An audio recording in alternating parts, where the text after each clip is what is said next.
Want to hear one of the craziest side businesses of the NIL era in college sports? Try booster insurance. That's right, booster insurance. Brainchild of Arkansas coach John Calipari said, hey, if I go ask a booster or a business or even my school's rev share for $1 million to get a player, what happens if that player gets injured on day one, doesn't play? Player still gets his money, which is great, but everyone else is out. Enter booster insurance. Enter 32 teams, a group that's offering, backed by Lloyd's of London, a deal where Arkansas is going to pay 3% premium to get this thing insured. 30 grand on $1 million player. If that player is lost the season before January 15th, Arkansas gets all its money back. If it's by February 15th, they get half. The player's lost, but the school gets to take that money, use it for next year's recruits, use it to fund the program or whatever. They're protected. It's a lot of money out there that's not being insured in college sports, so enter booster insurance. It's a weird one, but it's coming for college athletics.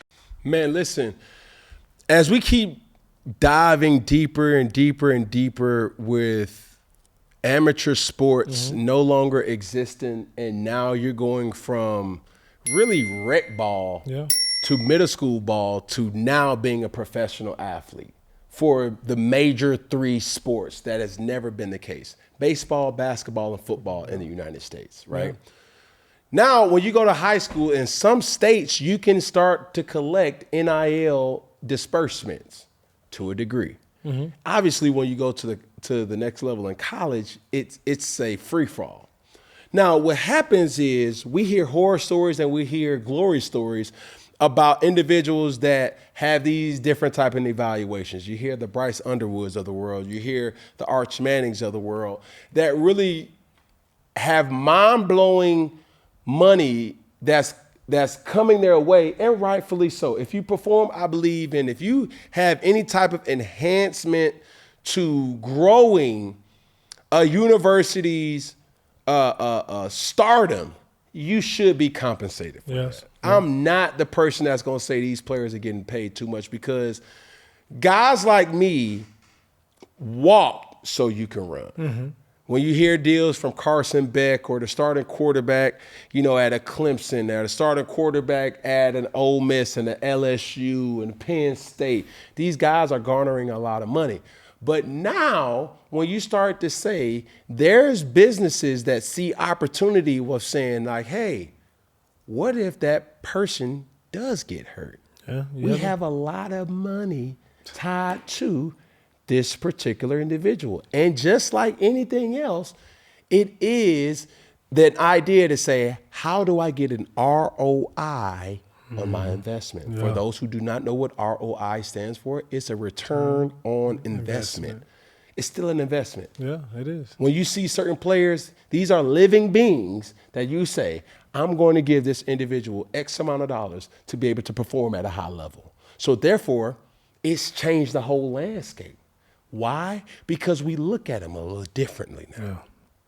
When Arch Manning struggles, when Bryce Underwood struggles, when Klubnik struggles, when your favorite player on a team, the Ryan Williams struggles, when Jeremiah Smith struggle, no longer could you say, oh man, he's just a kid.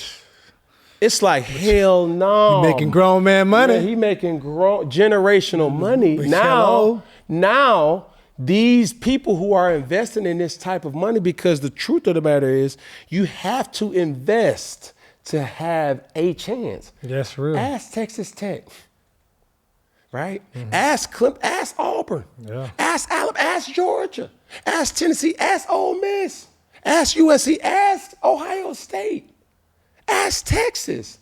They know they have to compete financially to have a fighting chance to say, hey, we're willing to back you players, coaches, to be able for us to have an opportunity to win a national championship.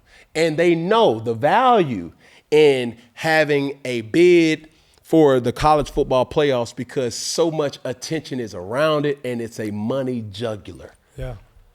What's your point, Peg?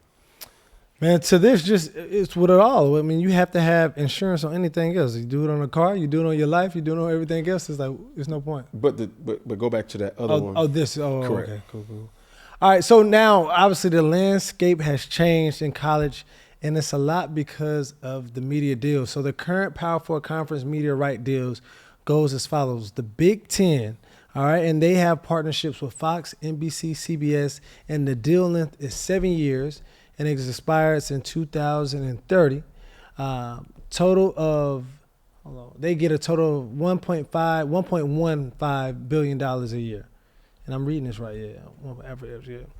So they get a total of $1.15 billion a year. So $1.1 billion. The SEC has a deal with ESPN for 10 years, and that expires in 2034.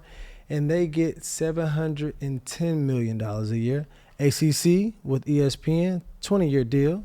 I'm getting $240 million a year. Big 12 with Fox and ESPN for 13 years gets $200 million a year.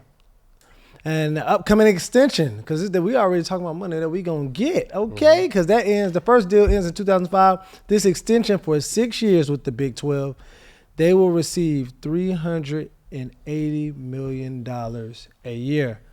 So, Cam, this is real money. Real money.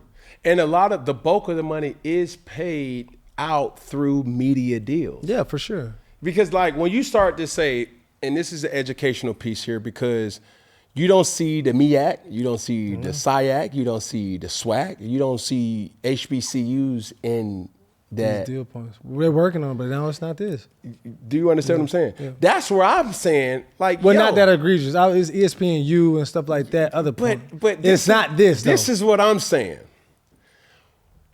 If you're asking me what's more entertaining to watch, is it a UCLA versus a Utah State game that may take place on an ABC or NBC or ESPN or a Fox? I don't want to watch that. I would want to see a Grambling in the Southern, in the Bayou Classic. I would want to see a Howard and a Tennessee State, or a Howard and a Hampton, a Savannah State and a FAMU, or a Tuskegee and Bethune-Cookman. These schools, Morgan State, like these schools do not have it in their ability to garner these type of deals when they are just as exciting. And where the hell is that representation? Yeah. Because you can't say that when you go to an Alabama and then you go down the street to an Alabama State, or you go down the street to an Alabama A&M, and you start saying, golly, this ain't that. The amenities aren't there because they don't have the media deals. Yeah, that is true. And speaking from an HBCU, it's like you wish you had it. And even been at Auburn, I'm sitting there, I'm like, dang. They night games are a lot different. They cutting on lights, cutting off lights. I don't know if our lights cut on, cut off like that. They got the light show. But I'm like, bro, how do you even get this far ahead? But when you start saying these numbers, you know what $380 million can do for, you know what I'm saying, a HBCU school. So you are right. Like it doesn't say the game is more or less exciting, but we just don't have these same opportunities. And that is a game changer. Football is still football. Football, yeah. And if you're asking if I would want to see a Norfolk State versus a Delaware State game, I would want to see that at 3:30. Prime time. That's what you should be putting on ESPN, because I want to see that. Yeah. And you can't just sit up here and say only black folk want to watch. No, man, that will be a good game. Yeah. And just think that if you had HBCUs to really have good representation for that, now you have so much to offer a recruit. Yeah, and that would balance out everything. Like with the talent, with people wanting to come to school, the awareness, the branding. You, bro, it's that's something to kind of think about, where you start to see Big Ten garnering $1 billion, SEC to ESPN, they garnering $700+ million. Like, man, it's ridiculous. But it's like, but that goes back to the point. It's like, it's not really a school. It's really awareness and pushing out a brand, right? It's like you only know what you know, and you know what you see.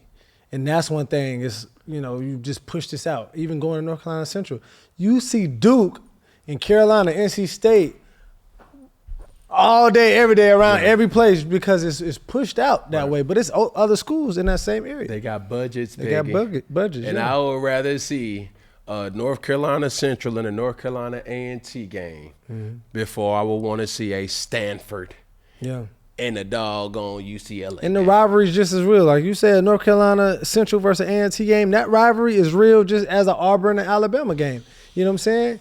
I'm trying to it's on a bigger platform. We're going to go to Aggie Eagle Classic. You know what?